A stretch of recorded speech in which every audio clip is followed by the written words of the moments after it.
Yeah. Okay. It's okay. Who am I? I can't see myself. Well, I can see you, and we're live.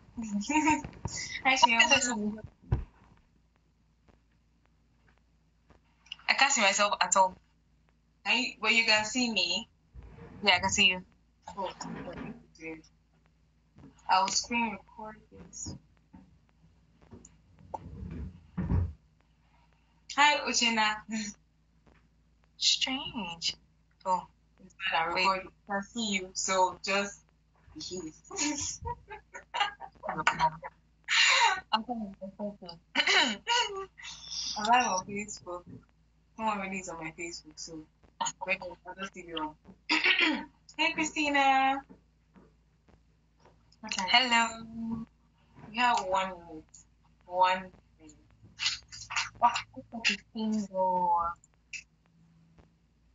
Tell the people a story. Shayo. Don't mess it. Tell the people a story. What story? I'm here on Shala's live. I don't have any story. Okay. Well, it's 10 a.m., so I'm just going to start. Oh, Shayo can see both of us, so it's fine. Hi, guys. Welcome to Into Words with Shola live session. 5. Like, it's going all right. Okay, we've done 5 weeks. This is good. Happy Friday. Good morning. It is a beautiful, sunny morning here in Vancouver, and I hope wherever you are, the weather is nice. And thank you for joining my live. So, I've been doing a lot of thinking about, I guess, home and what home means, like even right now. Hello, Sola. Even what home means right now, because we are obviously when you move from your home country, then you have to try and make that new place home to yourself, like what exactly it feels like. But then now that we're in this social distancing phase and this quarantine phase, there's a different definition of home. It's almost like all of us have been forced to go back to spaces where we have to be comfortable with being at home, so home being the house, and we have to be comfortable with just going back to spaces where we're comfortable, to almost like let go and learn how to work and live our normal lives from comfortable spaces. So anyway, I'm thinking about that and how this has forced us all to come back, like turn the wheels back home and stay in a space where we would usually relax, but like we have to reflect and we have to work from the space where we relax or are comfortable, even if that may not be a normal thing for us on a normal day. So I wrote a poem about it, and I'll just explain after the poem why Shayo is on my live. And I'll get to that in a bit. But I wrote a poem about it, and I thought I'd share it. This is titled Home, by the way, if you haven't picked it up. Home was there. Home was when. Home was will go. Home was going now. Home was leaving. Home was relief. Home was comfort. Home was sleep. Home was relax, rest, eat, watch, eat more, eat well, weekend. Now home is here every day, every breath, every way, every step, every space that I'm confined to, every name, every shut door, every cloth, every frequently mopped floor, every broken pencil. First of all, I'm laughing because earlier this week was like 2 days ago, yesterday, I watched a video by a guy called Laisi Enu. I think his name is Laisi Enu, but he's a Nigerian comedian, and he was basically making fun of poetry, like poets in this time of quarantine. So like when I read that, I remembered what I watched. So yes, I wrote that because an idea came to my mind.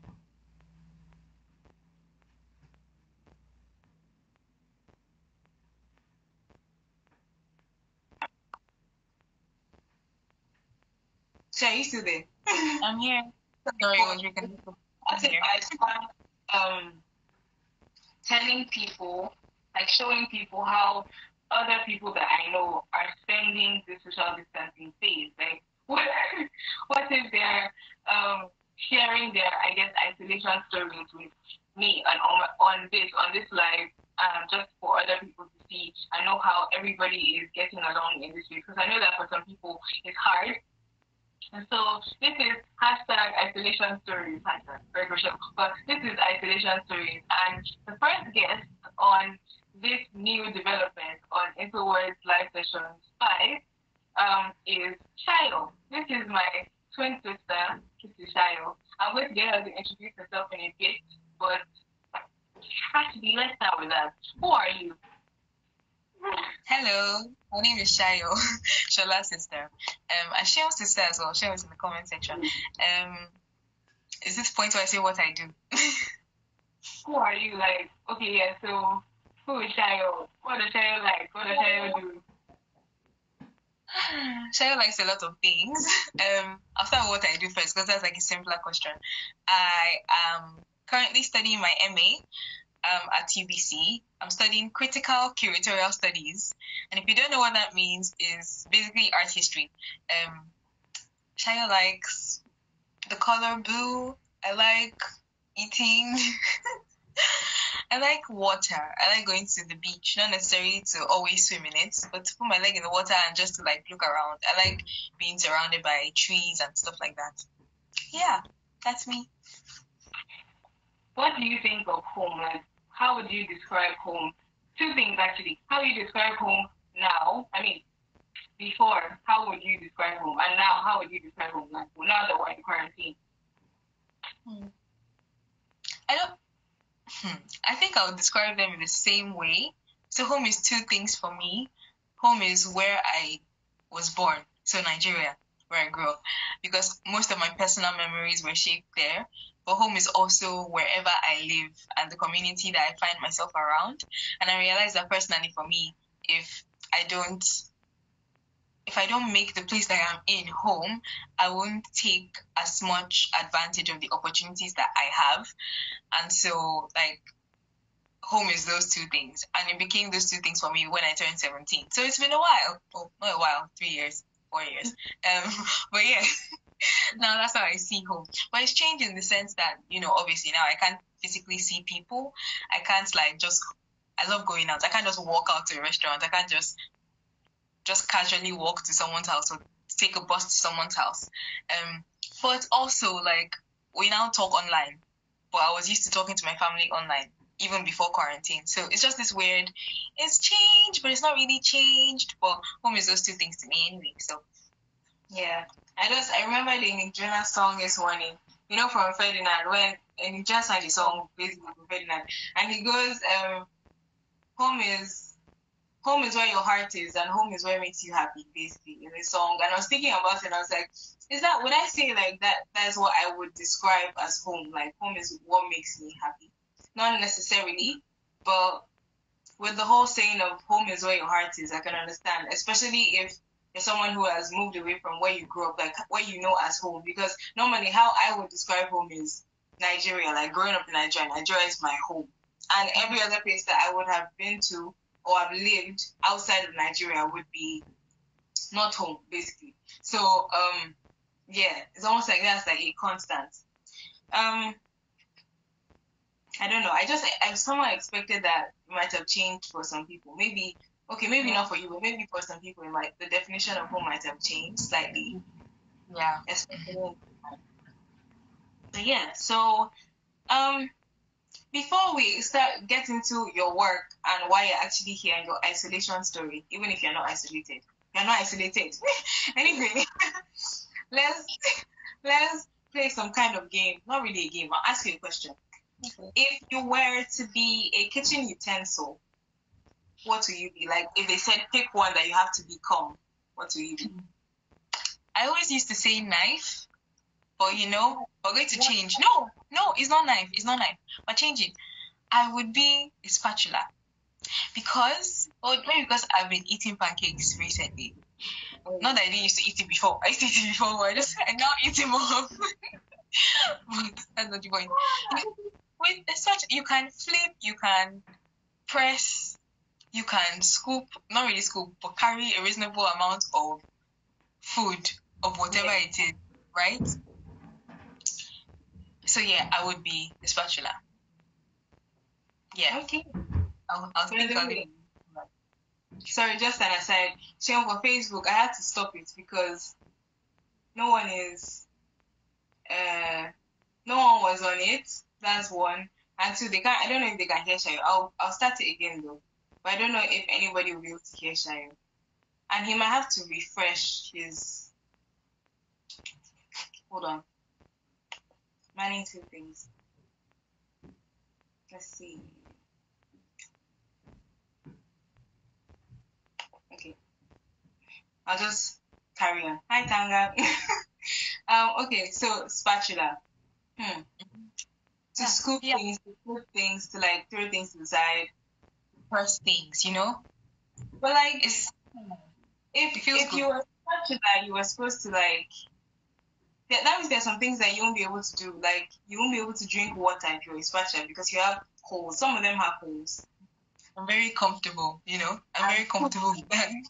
Like what about scoop? Like, you criticize my decision.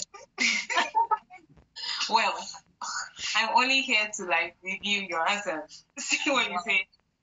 Okay, so isolation story. What have you been up to with this like quarantine season, like during social distancing? How have you been getting by? Well, I feel like I've been taking this time to rest, to take things slow, because I realized that if I was still going to uni, I would only have Monday mornings to myself, like at home. Other than that, I would be on my way to uni. And so it's been nice for me to just rest, take things slow, still doing work, you know, but like just intentionally taking the time out to be still. So I've also been painting. I've been painting on canvas, painting on cardboard tubes. Yeah. So I've been doing that too. That's what I've been up to. And that is why Shayo is here today because she did this cool project. What did you call it? What was the name? It's called New Life.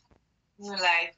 And basically what she did was started painting on empty tissue rolls. Empty cardboard tubes. So why did you like what on earth, Shayo? Why would you take empty cardboard tubes and paint on them? Why on earth did you start doing that? Backtrack. Let's start from the very beginning, okay? It's not creepy, I promise. I was collecting. Okay, maybe it's a little creepy, but it's fine. I was collecting cardboard tubes before quarantine. Okay, so I wasn't hoarding tissue paper. I didn't like buy loads of tissue paper and like hoard it to myself. But I was collecting them before the quarantine because I was going to see if I could make eventually a stool from tissue. But I mean tissue cardboard tubes. And I done a similar project like that in second year anyway, where I made like furniture out of cardboard, like all cardboard. So I know it's possible. But I just know that if I was to do it with tissue cardboard tubes, I'll have to like collect loads and loads of tissue cardboard tubes. Anyway, so when this whole quarantine thing started and when it happened, I was like, oh, so people are hoarding tissue paper, right? So I could paint on this and post it on my artist page, you know, so that people can, so I can make a statement. You know, that was my own thinking. But before that, yeah, that was the backstory. That's the backstory. Oh yeah. So what do you think it symbolizes to you? Like, what do you think it means to you, or to this social distancing context that we're in? It just, I think one of the indirect comments it makes is don't hoard. Like, why are you hoarding? Maybe to me, you know, it's like look at how bizarre this is, because all of a sudden now, and I think a lot of value. All of a sudden now, I don't know the difference between collecting and hoarding. Like, what's the difference? I know the difference if I get to know two separate people and one is collecting and one is hoarding. But like on face value, if I just take a picture, you can't tell the difference between anything. And I started thinking of value, and I started thinking of how I viewed tissue paper before COVID-19, before quarantine. I didn't see it as anything. It was like holding a pen. I didn't think twice. I just had it. It was something that I used. But like, obviously now, when human beings are put in a place where they have limited access to something, then they begin to like be stingy and like cower in fear and want to hoard all these things and want things for themselves. So I was just like, this is interesting. But also, now that I've painted on it, I think of repurposing. I think, then I've completely revamped, created new life. It has a new purpose. Like, it could be a stationery holder, it could be anything, but does it have the same, does it have a higher value? Can I take this to an art gallery and like say, I'm going to exhibit this? Will they give me loads of money? Can someone buy it? Is this like the banana on the wall type of situation? Like, what's this? So that's what I'm thinking about. Yeah. I find that really interesting. By the way, if you want to see the picture, I posted the picture, but go to her artist page at sayotheartist, guys. Check it out. You see the picture there, and you can look at her website as well. But then when I saw the tubes at first, I kind of thought of like a burial ceremony for tissue, because at that time we had been seeing we were just been seeing videos of people hoarding tissue and people fighting over tissue paper, like rolls of tissue, basically. And I thought of it like, let's just commemorate the memory that they had before COVID-19, because before COVID-19 some of us might have bought tissue in bulk, but then it wasn't something that all of us decided, I need to get this, I'm going to jump on this and like keep it to myself and lock it in my house so that nobody else can get it, So when I saw that, can you put it up on the screen again? I mean, this one is really bright though. But I get what you mean about burial ceremonies. Like, Not really about the colors though. Like, it wasn't the colors that reminded me of it. It was just the fact that all of them were painted and kept in the same space that made me think. Like a normal. Yeah, I see. So speaking of colors, why did you use those colors? Was there any particular reason, or was it like a flexible expression of Okay. So way before quarantine, I bought new sets of like acrylic paint tubes. So I bought orange, green, neon pink, yellow, white, and black. And I was like, I've never really tried to paint with neon pink before. I've never done that. So I was like, I'll try this. But you can say in a sense that it was, let's call it sound and mark making, because I was painting these tubes when we're on the phone to my parents. Shout out to my parents and my other sister, Shim. Yeah, all of us were on the phone. Shola was there too. We're all on the phone and we were listening to music from 70s Nigeria. So, when Ofege, Osibisa, like, and so many other people that my dad kept telling us about. And so as I was hearing this music, I was painting. So in a sense, you can say that it is sound and mark making from just, having that, being in that environment and just like expressing what you're hearing and what you're feeling through the music. Yeah. That's interesting. I didn't know about sound and mark making till 2015, like in foundation year, because and I think that was even my best class out of all the other classes that I did, because it was very expressive. Like, you could play any song you want. I literally could listen to music in class and then draw or paint or like react to the music I was listening to. And it's a very good practice because it just it makes you immerse yourself in the song or in your emotions at that time, or just like pay attention to your hands and what exactly they're trying to say as they work. Yeah. I like that word react, because I think that's so important. Everybody reacts. People on social media, on Twitter, they react to like COVID-19. People react, but like finding creative ways, like a creative outlet, is really key to react or express yourself, because there's something about bottling up all the emotions that you're feeling on the inside. That's not good for the soul. It's like, it's good for you to express it in some way, no matter how like mundane or ordinary. You just need to like express it, Yeah. Okay, that's cool. So did it help you in any way, like doing this project? The only way I can think of is just it challenged me to not just paint on canvas, because like I said, I was running out of canvas and I was like, I don't want to spend I was in Jebu. Anyway, I don't want to spend money. I just want to paint on something that I already have. And so I was looking, and at that point, I had like a empty cereal box, and like I had these, and I'm just like, should I paint on these? What can I do? Like, how else can I challenge myself? How else can I experiment? How else can I improvise? That was what I was thinking. So I guess it helped me to express. It reminds you of like, so you mentioned repurposing items earlier. Like, also reminds you of in fashion, there's upcycling where you have jeans into a jacket. Like, and I think being in this COVID culture, like COVID-19, is forcing us to think about repurposing things that we have, and like just not buying into things that we would otherwise have bought into before COVID-19. You know, you're starting to think of the importance of objects. But it's really interesting that the fact that you've painted this now, to me, it makes it have more value than an actual tissue roll. Because like, once creativity slams and just hits something, then it becomes, and it's not something that you've not painted like 100 tissue rolls, like empty tubes, and sold it. But like, you've not done it and sold it to like other people for the mass market, so that everybody has it. You know, it's not, the value is not because the value is not in, I guess, its composition as cardboard. It is valuable now because you've somehow expressed yourself. Like, it's what is inside that come onto this tube.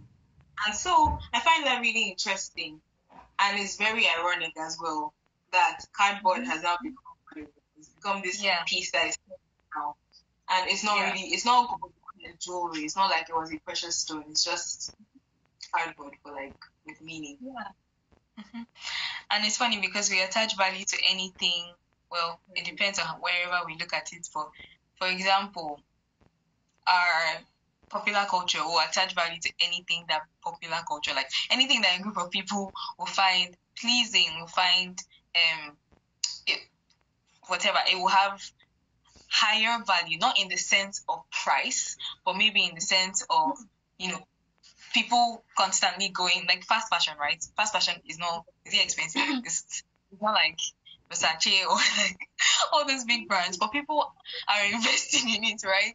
But also there's Versace kind of value where it's like, is it Versace? Oh, what am I saying? Anyway, but you get whatever. It's like this, you have that value where people will spend a truckload or whatever, a big amount of money, like a chunk of money, large chunks of money to buy this one jacket that you would only wear twice in a year. That probably doesn't cost, like, the market value and like the price that it costs that they're selling it at is probably not half of even what they used to make the jacket, you know. That's what baffles me. She was laughing at you because it's Versace.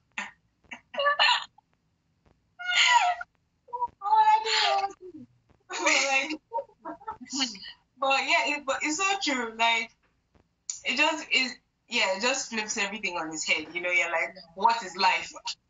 So moving on to that, because you just spoke about consumption and like, excuse me, I don't know why my throat is acting up. But so, what spaces would you see New Life, this project, sitting in outside? If we were not in quarantine culture, what space would you see it sitting in?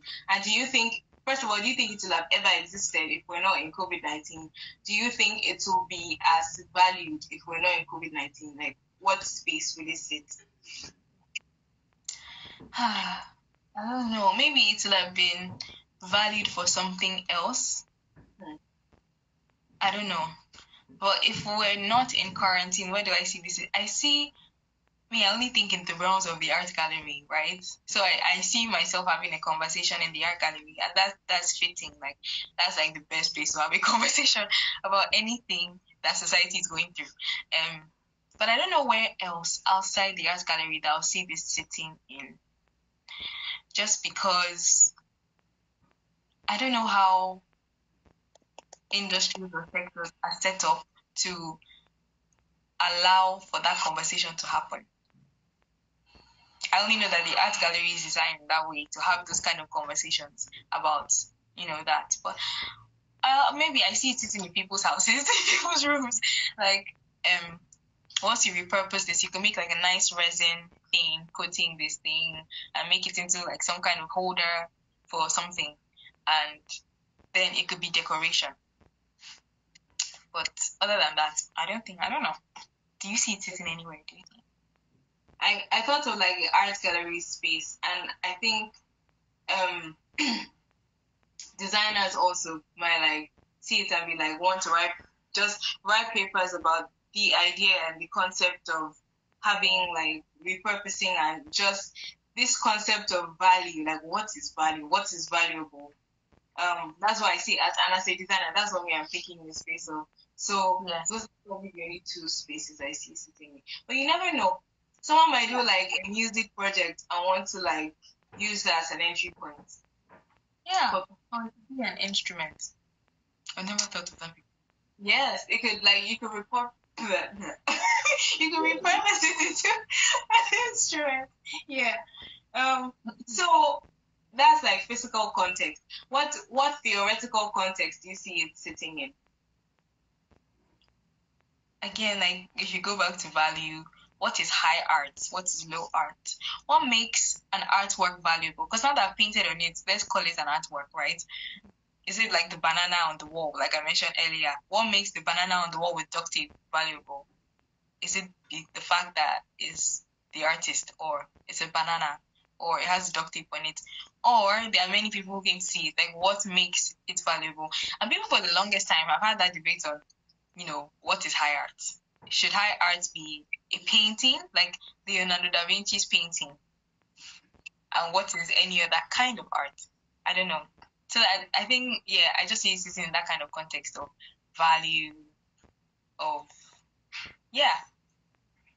there. So for people that are not like people that are not artists like myself, what is high art? So would you say high art is like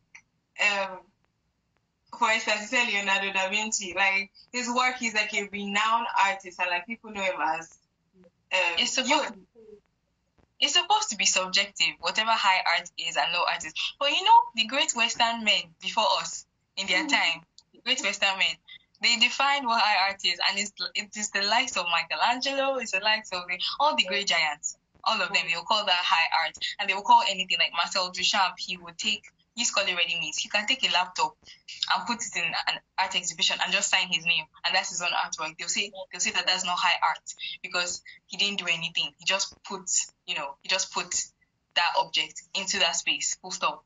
So, but it's supposed to be subjective. Like, who defines what high art is? I think we can make that interpretation based on our. We can make that interpretation based on, what we see as valuable according to our own culture, right? She's crying. Also, we have a commenter. Facebook, someone asked, can I buy one of Shayo's paintings? Wow. Just DM me. Message Shayo the artist, or message me, and we'll talk. Shayo the artist, or message her Facebook. What's your Facebook? Shayo Olowo-Ake. Yes. And then share. Talk. Yeah. Okay. I think that's quite key. That's important. That whole context. I feel like in the design side of things, some people might say it's kitsch. It's so bad that it's so good. Or some people might. That's if it was not sitting in this COVID context. Like, do you have that in your house? Some people might like it. It might be so bad that it's so good. I'm not saying your work is bad, but like that's how people would describe kitsch. Or like, this idea of value over consumption, mass consumption. What else? Just like somehow, like everything we do seems to be politics. Everything we do, it just feeds into all those different areas. So you actually never know. Never know.